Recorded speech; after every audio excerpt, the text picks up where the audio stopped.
Այս հաղորդաշարի ընթացքում մենք պարբերաբար անդրադառնում ենք այնպիսի երաժշտական ժանրերին, որոնք կապված են որևէ մի գործիքի կամ գործիքների ընտանիքի հետ։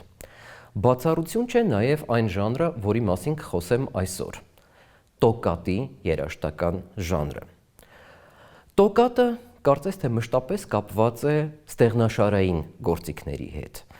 Այսօր տոկատ ասելիս մենք հաճախ հասկանում ենք ստեղնաշարային գործիքի համար գրված մի վիրտուոզային ստեղծագործություն, որը շեշտադրում է կատարողական տեխնիկան և որը համապատասխանում է ինչ-ինչ երաժշտական տեխնիկական առանձնահատկություններին։ Որոնք են այդ առանձնահատկությունները։ Իհարկե դա չգրված օրենք է, բայց այսօր երբ ասում ենք տոկատ, հասկանում ենք ստեղծագործություն, որտեղ շեշտադրությունը կատարողական տեխնիկայի վրա է, որտեղ կատարողը, դաշնակահարը կամ երգեհոնահարը նվագում են կարծես չմիացնելով նոտաները իրար, կարծես յուրաքանչյուր նոտան առոգանելով առանձին, և որտեղ շատ հաճախ կարող է կիրառվել տեխնիկայի այսպիսի մի տեսակ, որը կոչվում է մարտելատո։ Ինչ է նշանակում մարտելատո։ Մարտելատո կատարելիս կատարողը երևակայում է իր մատները որպես փոքրիկ մուրճիկներ, որոնցով հարվածում է գործիքի ստեղնը։ Եվ շատ հաճախ տոկատներում այսօր կարող ենք հանդիպել, երբ երկու ձեռքերը նվագում են հերթափոխությամբ, այսինքն մի նոտան կամ մի ակորդը կատարում է մի ձեռքով, դրանից հետո անմիջապես մյուս ձեռքը եւ այլն։ Դա իհարկե չգրված օրենք է։ Բայց ընդհանուր առումով տոկատը միշտ ենթադրում է որոշ տեսակի վիրտուոզային կատարում։ Միշտ չէ, որ այդպես է եղել, և պատմական զարգացման ընթացքում տոկատը անցել է տարբեր փուլերով։ Այսօր կխոսեմ հենց այդ փուլերից։ Տոկատ բառի ծագումնաբանությունն է շատ հետաքրքիր։ Բառը ծագում է տոկարե բառից, որը նշանակում է հպվել կամ նվագել։ Եվ տոկարե ասելիս մենք հիմնականում հասկանում ենք ստեղնաշարային գործիք նվագելու գործընթացը։ Միևնույն ժամանակ առաջին տոկատները գրվել են 16-րդ դարի վերջում Իտալիայում, մասնավորապես Վենետիկում, և եղել են ոչ թե ի սկզբանե ստեղնաշարային ստեղծագործություններ, այլ շեփորի, ուրիշ պղնձյափողային գործիքների և հարվածայինների համար ստեղծագործությունների, այսպես կոչված ֆանֆարների, երգեհոնային կամ առհասարակ ստեղնաշարային փոխադրումներ։ Այսինքն տոկատի ժանրը, թեպետ հիմա ասոցացվում է հիմնականում ստեղնաշարային գործիքների հետ, ծագում է պղնձյափողային գործիքների համար գրված երաժշտությունից, որը կատարվում էր տոնական, հանդիսական առիթներով և ուներ այսպիսի մի բարձրաձայն և տոնական հնչողություն։ Առաջին կոմպոզիտորները, որոնք անդրադարձել են տոկատի ժանրին, ինչպես ասացի, վենետիկցիներ էին։ Դրանք Անդրեա Գաբրիելին էր, նրա զարմիկ Ջովաննի Գաբրիելին, Կլաուդիո Մերուլոն, Լուցասկո Լուցասկին և մի շարք այլ իտալացի կոմպոզիտորներ, որոնք սկսեցին գրել տոկատներ երգեհոնի համար։ Եվ բնականաբար, ինչպես որ կարգն էր այն ժամանակներում, հենց նրանք էլ իրենց իսկ ստեղծագործությունների առաջին կատարողներն էին։ Վենետիկում տեղի էր ունենում շատ հետաքրքիր մի գործընթաց, որը հետագայում ազդեց ամբողջ եվրոպական երաժշտության վրա։ Դա գնալով ավելի և ավելի շատ գործիքների ներգրավումն էր եկեղեցական ծիսակատարության ժամանակ։ Եվ առաջին գործիքները, որոնք ներգրավվեցին ծիսակատարության մեջ, դրանք հենց փողային գործիքներ են։ Կարծում եմ դրան կա շատ հստակ բացատրություն։ Եկեղեցին, որ դարեր շարունակ փորձում էր խուսափել գործիքների ներգրավումից, ենթադրելով, որ երաժշտական գործիքները, որոնք չեն կարող բառ արտաբերել, ստեղծված են պարզապես երաժշտությունից հաճույք ստանալու համար, որը հեռացնում է մարդուն Աստծուց, ենթադրաբար, այնքան էլ պիտանի չեն, բայց միևնույն ժամանակ Աստվածաշունչը, մասնավորապես հին կտակարանը, երաժշտական գործիքների բազմաթիվ հիշատակումներ է պարունակում։ Նոր կտակարանում նույնպես պղնձյափողային գործիքները, օրինակ մասնավորապես շեփորը, ինչ էլ նրանք հասկանային այն ժամանակ շեփոր ասելիս, ասոցացվում էր հրեշտակների հետ, ասոցացվում էր ահեղ դատաստանի հետ և այլն։ Եվ ահա այսպիսի մի պատճառաբանություններով հավանաբար հնարավոր եղավ գնալով շատ ավելի շատ գործիքներ ներգրավել ծիսակատարության մեջ, սկսելով հենց պղնձափողային գործիքներից։ Երգեհոնային երաժշտությունը, որ կատարվում էր այն ժամանակ, կատարվում էր որպես հենց պղնձափողային գործիքների իմիտացիա։ Առավել ևս, որ երգեհոնը իր հերթին որքանով ստեղնաշարային գործիք է, այնքանով նաև փողային եւ թույլ էր տալիս այսպիսի նմանակումներ։ Եվ առաջին տոկատները, որոնք գրվել են 16-րդ դարավերջում, դրանք գրված էին, ինչպես ասացի, տոնական ոգով, բայց գրված էին նաև որպես ազատ իմպրովիզացիաներ, այսինքն մի սեկցիան, մի ֆրագմենտը կարող էր ազատորեն հոսել մեկ այլ ֆրագմենտի հետ, որոնք կարող էին բավականին ճկուն միացվել իրար եւ նյութական կամ թեմատիկ առումով բավականին քիչ կապեր ունենալ իրար հետ։ Ահա այսպիսինն էին առաջին տոկատները։ 17-րդ դարի սկզբում հանդիպում ենք կրկին Իտալիայում տոկատի ժանրի մեկ այլ շատ հետաքրքիր արտահայտմանը։ Այդ արտահայտումը կապված է մեկ այլ իտալացի կոմպոզիտոր Ջիրոլամո Ֆրեսկոբալդի անվան հետ։ Ջիրոլամո Ֆրեսկոբալդին հայտնի է որպես այդ ժամանակ ակտիվորեն գործածվող 12 տարբեր տոնայնություններում տոկատների հեղինակ։ Նրա տոկատները գրված էին փոքր-ինչ այլ սկզբունքով, քան ամենաառաջին տոկատները, եւ շատ հետաքրքիր պատմություն ունի։ Նախ Ֆրեսկոբալդին ներկայացնում է մի այսպիսի անցումնային շրջան, որտեղ աստիճանական անցում էր կատարվում Ռենեսանսից դեպի բարոկո էրան, եւ Ֆրեսկոբալդի տոկատները կարծես մեկ ոտքով Ռենեսանսում են, մյուս ոտքով բարոկո դարաշրջանում։ Մեկ այլ հետաքրքիր հանգամանք է այս տոկատների, որ նրանք կարող են կատարվել ցանկացած ստեղնաշարային գործիքով, որ գոյություն է ունեցել այն ժամանակ, այդ թվում նաև կլավեսինով, այսինքն այստեղ երգեհոնի արկայությունը պարտադիր չէ։ Դրանք գրված էին եկեղեցական ծիսակատարությունում ներգրավվելու համար, սակայն ունեն մի հստակ նպատակ, որպեսզի կատարվեն երկու տարբեր երգասացությունների արանքում, այսինքն մեկ երգը հնչում է տոկատը եւ այնուհետեւ շարունակվում է ծիսակատարությունը մեկ այլ երգով։ Եվ ինչն է հետաքրքիր։ Այդ երգերը կարող են ավարտվել եւ սկսվել ցանկացած տոներով, ցանկացած տոնայնությամբ։ Եվ ահա այսպիսի առիթով Ֆրեսկոբալդին գրել է 12 տոկատ, որոնք որ սկսվում են ամեն մեկը մի տոնայնության մեջ, ամեն մեկը մի նոտայից, իսկ ավարտվում են տարբեր ձևով։ Ինչ է նշանակում ավարտվում են տարբեր ձևերով։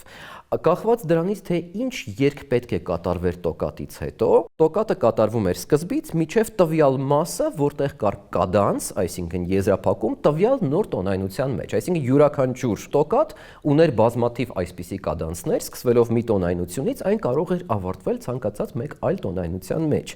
Եվ դա շատ հետաքրքիր դեպք է, երբ կարծես կոմպոզիտորը ասում է ստեղծագործության սկիզբը պարտադիր է, բայց թե որտեղ է կատարողը ավարտելու ստեղծագործությունը կախված է արտաքին հանգամանքներից։ Դա քիչ թե շատ այն է, ինչ մուտք է գործել եվրոպական երաժշտություն հիմնարար սկզբունքներով միայն 20-րդ դարում եւ կոչվեց ալեատորիկա։ Կարծես մի այսպիսի հետաքրքիր տարօրինակ սահմանափակ ալեատորիկայի կիրառման օրինակ են Ջիրոլամո Ֆրեսկոբալդի տոկատները։ Իտալիայից տոկատի ժանրը սկսեց տարածվել Եվրոպայի այլ երկրներում։ Եվ մեկ այլ կարևոր կոմպոզիտոր, որի հետ կապված է տոկատի ժանրի հետագա զարգացումը, դա արդեն նիդերլանդացի կոմպոզիտոր Յան Սվելինգն էր, որը ստեղծագործում էր հիմնականում 17-րդ դարի սկզբում։ Յան Սվելինգը շատ հետաքրքիր, թերևս շատ թերագնահատված կոմպոզիտոր է եւ նրա նշանակությունը երաժշտության պատմության հետագա զարգացման համար դեռևս կարծում եմ լիովին գիտակցված եւ գնահատված չէ։ Թեպետ Սվելինգը իր ամբողջ կյանքը անցկացրել է Նիդերլանդներում եւ երբեք չի ճամփորդել այդ երկրից քիչ թե շատ հեռու, նա քաչ ծանոթ էր միևնույն ժամանակ տարբեր երկրներում ծավալվող ավանդույթների հետ, լինի դա իտալական ավանդույթ, ֆրանսիական ավանդույթ, անգլիական ավանդույթ եւ այլն։ Եվ կարծես իր ստեղծագործությունները դրանք մի տեսակ այդ ավանդույթների խառնարան կարելի է համարել։ Եվ քանի որ Սվելինգը զբաղված էր մանկավարժական գործունեությամբ, բավականին ակտիվ, եւ նրա աշակերտների թվում ոչ միայն հոլանդացիներ էին, այլ նաեւ շատ գերմանացիներ, Սվելինգի երաժշտությամբ է պայմանավորված գերմանական գերմանական, մասնավորապես հյուսիս գերմանական դպրոցի, երգեհոնային դպրոցի հետագա զարգացումը։ Եվ այնինչ կիրառել է Սվելինգը իր ստեղծագործություններում, շատ հաճախ մենք տեսնում ենք դրա արձագանքները նաև գերմանացի կոմպոզիտորների ստեղծագործության մեջ։ Ուստի պատահական չէ, որ 17-րդ դարավերջում եւ 18-րդ դարի սկզբում գերմանական արդեն բարոկկո շրջանի երաժշտության մեջ մենք հանդիպում ենք շատ տոկատների, որոնք շատ առումներով պայմանավորված էին հենց Յան Սվելինգի երաժշտության մեջ այդ ժանրի օգտագործմամբ։ Միևնույն ժամանակ կարող ենք ասել, իհարկե, որ տոկատ բառը շատերիս պատկերացման մեջ հաճախ կապվում է Յոհան Սեբաստիան Բախի երաժշտության հետ, եւ դա պատահական չէ։ Յոհան Սեբաստիան Բախը բազմաթիվ տոկատների հեղինակ է, մասնավորապես մի շատ հայտնի տոկատի,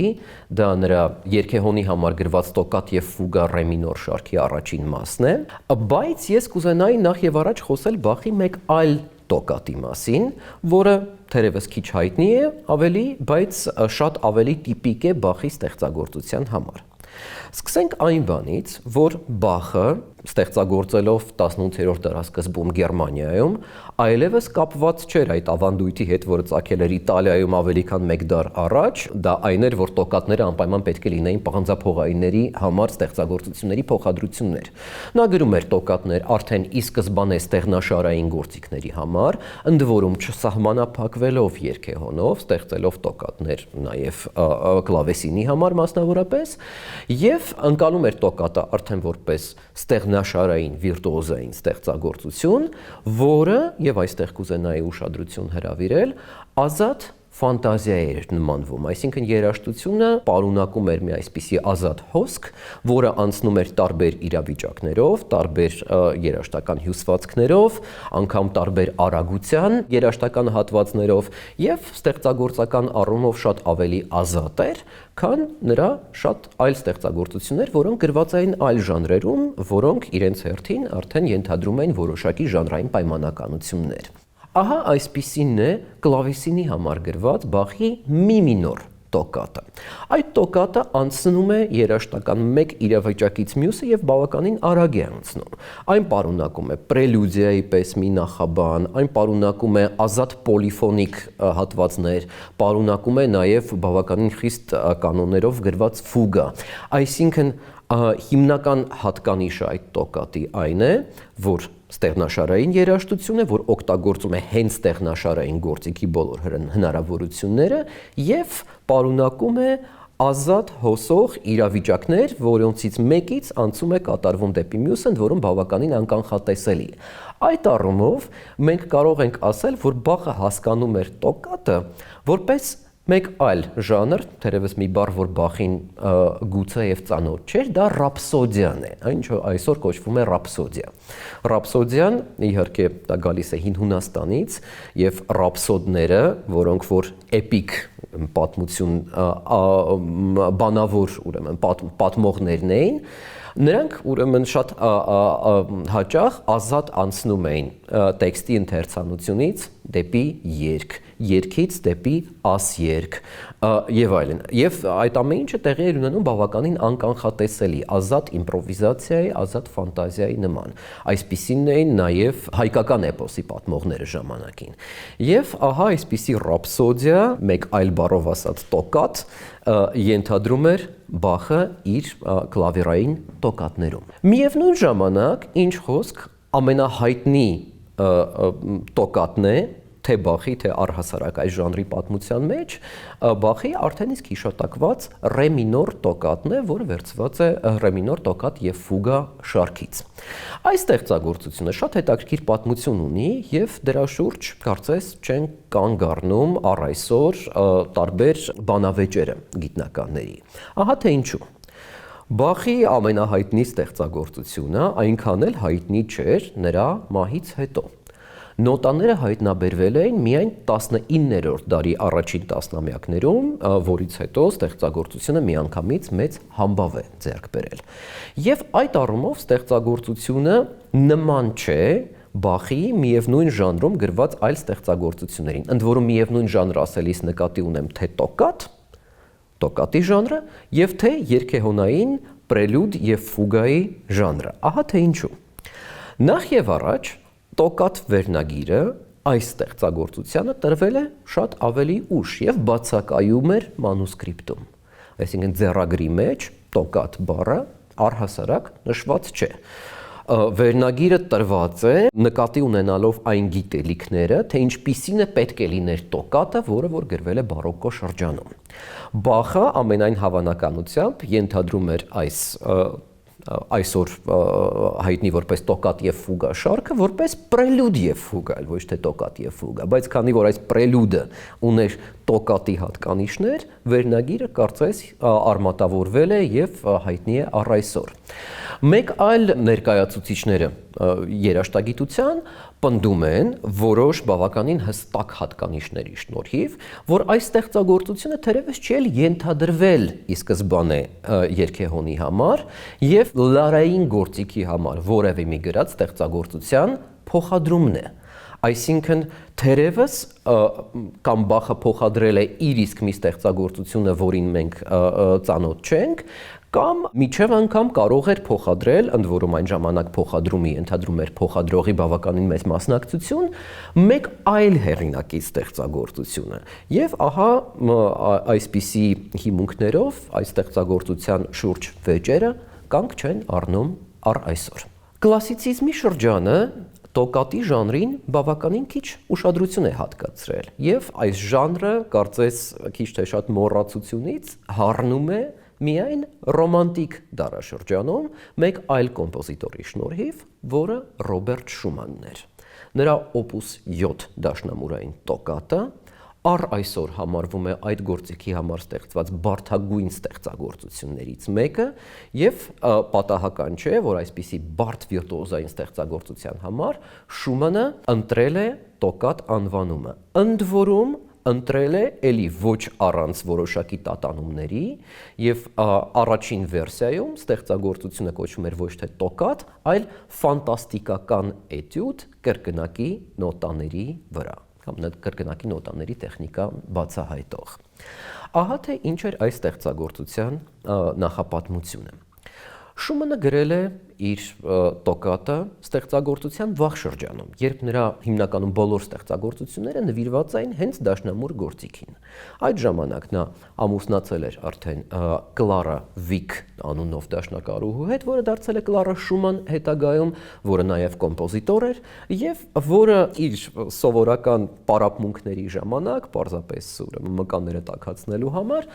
պարապում էր մի ստեղծագործություն, որի հեղինակն էր Կարլ Չեռնին,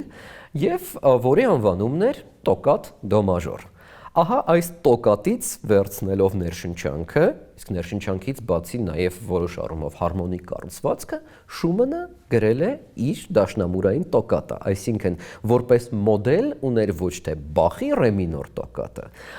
կամ բարոկկո շրջանի տոկատները, այլ իր ժամանակակից կոմպոզիտոր Կարլ Չեռնիի տոկատը, որը իր հերթին գրված էր որպես մանկավարժական պրակտիկայում կիրառվելիք ստեղծագործություն եւ ենթադրում էր մի այսպիսի տեխնիկա մարտելատո, որի մասին ես արդեն իսկ խոսեցի, վիրտուոզային ուրեմն շարվածքում կամ երաժշտական հյուսվածքում առանձնացնելով եւ շեշտելով յուրաքանչյուր նոտան, կարծես դաշնակահարը անգամ կատարելու ընթացքում մինչև հիմա շարունակում է պարապել այս ստեղծագործությունը եւ ահա այսպիսի մի տեխնիկա բազմիցս բարդացնելով եւ իհարկե ստեղծելով երաժշտական հսկայական ձևի կառույց բավականին ամուր օգտագործել է Շումանը իր դաշնամուրային տոկատում, որը մինչև այսօր համարվում է բավականին բարդ հաղթահարելիք դաշնամուրային ստեղծագործություն եւ որին կարողանում են անդրադառնալ միայն տեխնիկական առումով ամենազարգացած դաշնակահարները։ Եվ ահա Շումանի տոկատը, կարելի է ասել, սահմանում է այս ժանրի համար նոր նշաձող։ Եվ Շումանից հետո կոմպոզիտորները, որոնք անդրադառնում էին միևնույն ժանրին, բնականաբար արդեն նկատի են ունենում, թե Բախի ստեղծագործություններում տոկատի ժանրի այդ վիրտուոզային սկզբունքը եւ թե բավականին հստակ տեխնիկան, որը ընկած է Շումանի տոկատի հիմքում։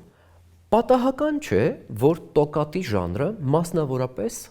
ծաղկել է 20-րդ դարում։ Ահա թե ինչի մասին է խոսքը։ 20-րդ դարում, հատկապես 20-րդ դարասկզբում շատ եւ շատ կոմպոզիտորներ կարծես փորձեին ազատագրել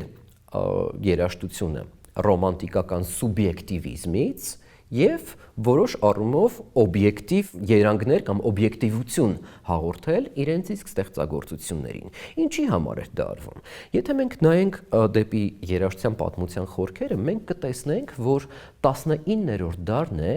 մասնավորապես Բեթհովենի եւ այնուհետեւ ռոմանտիկ կոմպոզիտորների շնորհիվ, որ երաժշտարվեստ է բերել երաժշտության ծայրաստիճան անձնավորվածություն։ Այսինքն ռոմանտիկ կոմպոզիտորների համար եւ ամբողջ 19-րդ դարը անցել է այդ նշանի տակ, կոմպոզիտորների համար շատ կարեւոր էր ինքնարտահայտումը, իրենց իսկ ապրումների, իրենց իսկ զգացածի վերարտադրումը։ Եվ դա արվում էր ծայրաստիճան հուզական ձևով։ Միևնույն ժամանակ երաժշտությունից կարծես հետս հետ է կորչում էր օբյեկտիվությունը։ Դա թե երաժշտական ձևի օբյեկտիվություններ, թե абստրակտ հնչողություններ, թե շատ եւ շատ այլ բաներ, որոնք տիպիկ էին նախա ռոմանտիկ դարաշրջաններին։ Եվ ահա 20-րդ դարի շատ կոմպոզիտորներ փորձում էին ներմուծել ահա այսպիսի նոր օբյեկտիվություն իրենց երաժշտության մեջ։ Այդ առումով վերածնվել են բարոկկո եւ մինչեւ բարոկկո ժամանակաշրջանը գոյություն ունեցած շատ եւ շատ երաժշտական ժանրեր, այդ թվում նաեւ տոկատը։ 20-րդ դարի ամենանշանավոր տոկատներից մեկը գրել է ռուս կոմպոզիտոր Սերգեյ Պրոկոֆիևը։ Ընդ որում Պրոկոֆիևը դաշնակահար էր եւ շատ հայտնի էր իր ստեղծագործությունների կատարումներով, բայց տոկատը այնպիսի մի բարդություն ունի կատարողական առումով, որ նույնիսկ զարգացած դաշնակահար Պրոկոֆիևը հրաժարվում էր ինքը այդ ստեղծագործությունը նվագել։ Այսինքն այստեղ կարող ենք տեսնել, որ մի բան, որ կոմպոզիտորը ստեղծագործությունը գրել է ոչ թե իր համար, ոչ թե ինքը իր երաժշտության կատարման փայլելու համար, այլ այնքան բարդ էր, որ գրել է որպեսզի մեկ այլ դաշնակահար կատարի։ Դա նաև իհարկե Շումանի դեպքն էր, բայց բոլորովին այլ պատճառով։ Շումանը ժամանակին ենթադրվում էր, որ պետք է դաշնակահար դառնա, բայց ինչ-ինչ պատճառներով կորցրել է իր նվագելու ունակությունը եւ ամեն ինչ կարծես իր բոլոր ստեղծագործությունների պրեմիերաները սկսեց կատարել իր կինը Կլարա Շումանը։ Միևնույն ժամանակ Պրոկոֆիևը նման խնդիրներ չուներ, կարող էր ինքը նվագել, բայց հրաժարվում էր իր տոկատը նվագելուց եւ դա մեկ այլ նշան է, որ Պրոկոֆիևը ենթադրում էր իր ստեղծագործությունը որպես այնքան բարդ տարբեր գծերի, ուրեմն խաչաձևում եւ այնքան տեխնիկական առումով խոչընդոտ ներկայացնող ստեղծագործություն, որ չէր վստահում ինքն իրեն, այլ վստահում էր պրոֆեսիոնալ դաշնակահարների։ Եվ առ այսօր, ճիշտ այնպես ինչպես Շումանի տոկատն է, Պրոկոֆիևի տոկատը նույնպես կատարում են միայն ամենազարգացած եւ ամենավիրտուոզ դաշնակահարները։ Եվ Պրոկոֆիևի տոկատում, ճիշտ այնպես ինչպես Շումանի տոկատում, մենք կարող ենք տեսնել նույն մարտելատո տեխնիկան եւ ահա այստեղ մենք շատ հաճախ հանդիպում ենք ձեռքերի խաչաձևումներին եւ հերթափոխով նվագելուն։ 20-րդ դարի մեկ այլ կարևոր տոկատն է Արամ Խաչատրյանի տոկատը, որը հայ դաշնամուրային երաժշտության ամենափայլուն եւ ամենահայտնի ստեղծագործություններից է։ Երբ Խաչատրյանը գրել է տոկատը, նա դեռ բավականին երիտասարդ կոմպոզիտոր էր, 1930-ական թվականներին գրված ստեղծագործություն է եւ կատարվում է առ այսօր բազմաթիվ դաշնակահարների կողմից, թե հայ եւ թե այլ ազգերի։ Երբ Խաչատրյանը գրել է իր տոկատը, նա բնականաբար քաչ ծանոթ էր Պրոկոֆիևի տոկատին եւ քաչ ծանոթ էր նաեւ այդ տոկատում կիրառված տեխնիկաներին։ Իհարկե Խաչատրյանը չի գնացել այդքան հեռու, որքան Պրոկոֆիևը իր ստեղծագործության մեջ տեխնիկական առումով, բայց ստեղծել է փայլուն երաժշտական ստեղծագործություն, որտեղ ներմուծել է հայ ավանդական երաժշտության հնչողություն, այդ թվում նաև հայկական ավանդական ժողովրդական գործիքների նվագի նմանակումներ։ Եվ դա էլ իր հերթին պատահական չէ։ Եթե հիշենք այն, ինչ ասացի տոկատի ժանրի մասին եւ մարտելատո, այսինքն մուրճիկներով, կարծես մուրճիկներով նվագելու տեխնիկայի մասին, մենք կարող ենք հանդիպել այդ տեխնիկան նաև մի շարք հայ ավանդական լարային գործիքների նվագի մեջ, մասնավորապես կանոնի եւ սանթուրի։ Սանթուրը, որը ունի լարեր, որոնց վրա հարվածում են այսպիսի մուրճիկներով, իսկ կանոնը, որը նույնպես ունի լարեր, որտեղ շատ հաճախ կիրառվում է տեխնիկա, որտեղ երկու ձեռքերը նվագում են հերթափոխով եւ քանի որ կանոնի վրա հնչողությունը շատ արագ է մարում, երկար նոտաները հնչեցնելու դեպքում կատարողները շատ հաճախ ստիպված են տրեմոլոներ անեն, այսինքն միևնույն նոտան երկու տարբեր ձեռքերով անընդհատ կրկնել։ Եվ ահա այսպիսի տեխնիկա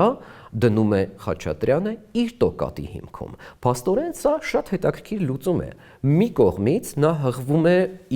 իրենից առաջ եղած ավանդույթին, թե ինչ է տոկատի ժանրը առհասարակ, միևնույն ժամանակ կարծես ներգրավում է իր տոկատի մեջ հայկական ավանդական գործիքները կատարելու տեխնիկան։ Եվ սա իհարկե հոյակապ հանճարեղ լուծում է մի ստեղծագործության համար, որ առ այսօր համարվում է հայ երաժշտության գլուխգործոցներից մեկը։ Քանի որ ես արդեն բավականաչափ խոսեցի տոկատում կիրառվող տեխնիկաների մասին, կարելի է ասել, որ տոկատի հնչողությունը հնարավոր է ճանաչել անգամ առանց իմանալու ստեղծագործության վերնագիրը, այսինքն եթե մենք լսում ենք ստեղծագործությունը առաջին անգամ եւ չգիտենք, թե ինչպես է հեղինակը անվանել այն, շատ հաճախ կարող ենք ենթադրել, որ այս ստեղծագործությունը տոկատ է շնորհիվ այն տեխնիկաների, որոնք կիրառված են այս երաժշտության մեջ։ Ուստի պատահական չէ նաև, որ որպես այդպիսին դիտարկվելու համար ստեղծագործությունը պարտադիր չէ, որ անվանված լինի տոկատ։ Այսինքն 20-րդ դարի երաժշտության մեջ մենք հաճախ կարող ենք հանդիպել ստեղծագործությունների, որոնք ունեն այլ վերնագրեր, բայց ենթադրված են եղել հեղինակների կողմից կամ ընկալվում են երաժշտագետների կողմից որպես տոկատներ փաստացի։ Ահա այդպիսի ստեղծագործությունն է Կլոդ Դեբյուսիի դաշնամուրային ստեղծագործությունը, որը կոչվում է Այգիներ անձրևի տակ։ Այս ստեղծագործությունը երրորդ պիեսն է 3 պիեսից բաղկացած նրա շարքից, որը կոչվում է Էստամպ։ Էստամպ դրանք փոստային բացիկներն են, կարծես, որոնք որ շատ իմպրեսիոնիստական վերնագիր է տվել Դեբյուսին, իհարկե, կարծես փոքրիկ կադրեր, փոքրիկ լուսանկարներ իր պատկերացրած տեսարաններից, ընդ որում այդ տեսարանները նա կամ տեսել է, կամ երևակայել է։ Ահա այսպիսի մի տեսարանն է շարքի երրորդ պիեսը, որը հիմնված է Դեբյուսիի անձամբ վերապրած տեսողական փորձի վրա։ Ուրեմն 20-րդ դարի սկզբում, եթե չեմ սխալվում 1904 թվականին, երբ գրում էր շարքը, նա գտնվում էր Նորմանդիայի Օրբեկ փոքրիկ գյուղաքաղաքում, որտեղ սկսվեց ուժեղ փոթորիկ, ամառային փոթորիկ, եւ նա վկա էր, թե ինչպես ուրեմն անձրևի կամ կարկուտի հատիկները հարվածում են արդեն իսկ աճած տերևներին այգիներում, եւ երևակայել է այդ ստեղծագործությունը որպես հենց այդ պատկերի մարմնավորում։ Մենք էլ կարող ենք վիզուալացնել այդ պատկերը, երբ լսում ենք այս երաժշտությունը, երբ հասկանում ենք, թե ինչպիսի տեխնիկա է կիրառված այս երաժշտության մեջ, ինչի մասին է խոսքը։ Երբ պատկերացնում ենք, թե ինչպես է անձրևի կաթիլը ընկնում տերևի վրա, կարող ենք վիզուալացնել այս հարվածը եւ հարվածից հետո փոքրիկ շարժումը, որից հետո հանգիստը եւ մեկ այլ հարված նորից։ Ահա այսպիսի տեխնիկա կիրառում է Դեբյուսին իր ստեղծագործության մեջ։ Այստեղ ուրեմն հիմնական, եթե կարող ենք դա անվանել մեղեդային գիծը, ձախ ձեռքին է հատկացված եւ եզակի փոքրիկ նոտաներից է, հարված նոտաներից է բաղկացած, միևնույն ժամանակ դրանից անմիջապես հետո աջ ձեռքը կատարողի նվագում է եւս 3 նոտա եւ այնուհետեւ մեկ այլ հարված ձախ ձեռքով։ Այսինքն պարբերական շարժում է 1 նոտա ձախ ձեռքում եւ 3 նոտա աջ ձեռքում։ Եվ բնականաբար այս տեխնիկան շատ է համապատասխանում տոկատի ժանրում ձեռքերի հերթափոխմանը եւ ահա դա է, որ թույլ է տալիս ստեղծագործությունը թեպետ այն չունի տոկատ անվանումը, որակավորել որպես այդպիսին։ Տոկատներ գրվել են պատմության ընթացքում անշուշտ ոչ միայն դաշնամուրի կամ ոչ միայն ստեղնաշարային գործիքների համար, եթե լարային կամ այլ գործիքների դեպքում տոկատի ժանրը շատ հազվադեպ է հանդիպում եւ փոխաբերություն է հիմնականում, այսինքն այդ գործիքները նմանակելով ստեղնաշարային գործիքների տեխնիկան թույլ են տալիս կոմպոզիտորին վերնագրել ստեղծագործությունը տոկատ, այն գրված չէ զուտ ստեղնաշարային գործիքի համար, տոկատի ժանրը թափանցել է նաև ավելի խոշոր ստեղծագործությունների մեջ, որպես առանձին մաս։ Ահա այդպիսի մի տոկատ է, որը մաս է կազմում մեկ այլ խոշոր ստեղծագործության, անգլիացի կոմպոզիտոր Բենջամին Բրիտենի դաշնամուրային կոնցերտի առաջին մասը, որ կոմպոզիտորի կողմից վերնագրված է տոկատ։ Եվ բնականաբար երաժշտությունը լսելիս մենք կարող ենք դրա մեջ նկատել այդ նույն հատկանիշները, որոնց մասին ես արդեն իսկ խոսել եմ այլ կոմպոզիտորների դեպքում։ Դա շեշտադրությունն է տեխնիկայի վրա, դա վիրտուոզությունն է, դա անշուշտ արագ տեմպն է եւ դա անշուշտ կատարման մի այսպիսի ճակերտավոր չորությունն է, որը ենթադրում է յուրաքանչյուր նոտայի կամ յուրաքանչյուր ֆրազի շեշտում կամ գրեթե առանձին կատարում։ Տոկատի ժանրը կենդանի է առ այսօր եւ բազմաթիվ կոմպոզիտորներ շարունակում են անդրադառնալ այդ ժանրին, անկախ այն բանից, արդյոք ստեղծագործությունների վերնագիրը հենց տոկատ են դնում, թե մեկ այլ բան, բայց ենթադրելով տոկատ։ Ահա այսպիսի մի կարևորագույն ստեղծագործություններից է 20-րդ դարի ամենավերջում ստեղծված ֆրանսիացի կոմպոզիտոր Պիեր Բուլեզի Էնսիզ կամ փորագրություն ստեղծագործությունը, որը ունի բազմաթիվ տարբեր վերսիաներ։ Ինչն է շատ հետաքրքիր։ Կոմպոզիտորները իհարկե լինում են շատ տարբեր եւ կոմպոզիտորների մտածելակերպերը նույնպես շատ տարբեր են։ Որոշները գրում են բազմաթիվ ստեղծագործություններ եւ կարծես հետ չեն նայում, այնուհետեւ մի ստեղծագործությունը ստեղծելուց հետո չեն անդրադառնում այդ ստեղծագործության, չեն վերամշակում այլ, տրամադրում են իրենց ամբողջ էներգիան նոր ստեղծագործություններ գրելուն։ Կոմպոզիտորի մեկ այլ տեսակն է, որին ի դեպ հայ կոմպոզիտոր կոմիտասը նույնպես պատկանում էր, որ շարունակաբար անդրադառնում են իրենց իսկ ստեղծագործություններին, փորձում են ստեղծել նոր վերսիաներ, վերախմբագրում են։ Ահա այսպիսի կոմպոզիտոր էր նաև Պիեր Բուլեզը, որը երաժշտական ավանգարդի խոշորագույն ներկայացուցիչներից էր։ Պիեր Բուլեզը հայտնի է որպես բավականին քիչ թվով ստեղծագործությունների հեղինակ, ի տարբերություն շատ այլ կոմպոզիտորների, հենց այդ իսկ պատճառով, որ նա շարունակաբար անդրադառնում էր ինքն իր երաժշտության, ստեղծելով բազմաթիվ վերսիաներ։ Տվյալ դեպքում Էնսիզ փորագրություն ստեղծագործությունը դաշնամուրի համար ունի թե երկու խմբագրություն զուտ դաշնամուրի համար, թե վերսիա արդեն անսամբլային, ավելի խոշոր գործիքակազմի համար, որը կոչվում է Sur Énsiz։ Եվ կարծես 90-ականներից ի վեր այս ստեղծագործությունը եղել է Բուլեզի ուշադրության կենտրոնում եւ նա շարունակաբար անդրադառնում էր այդ երաժշտությանը։ Սկսելով 4 րոպեանոց փոքրիկ ֆանտազիայի ձևով գրված պիեսայից, Բուլեզը այնուհետև անշուշտ ընդլայնել է այդ երաժշտությունը։ Պատահական չէ վերնագիրը, Énsiz փորագրություն։ Փորագրելիս, հատկապես քարի վրա փորագրություն կատարելիս, ուրեմն վարպետը օգտվում է հատուկ գործիքներից եւ ահա այս մուրճի հարվածը եւ քարի վրա հարված փորագրությունը կարծես նմանակվում է դաշնամուրային տեխնիկայում, որը ինչ խոսք շատ համապատասխան է նաեւ տոկատի տեխնիկայի այդ ստեղծագործության մեջ։ Այստեղ մենք կարող ենք տեսնել Բուլեզի երաժշտության չափազանց հատուկ ռիթմիկապես ազատ հոսող պասաժներ, բայց միևնույն ժամանակ կոմպոզիտորը անընդհատ կարծես բևեռում է կատարողի եւ ունկնդրի ուշադրությունը որոշ առանձին նոտաների վրա,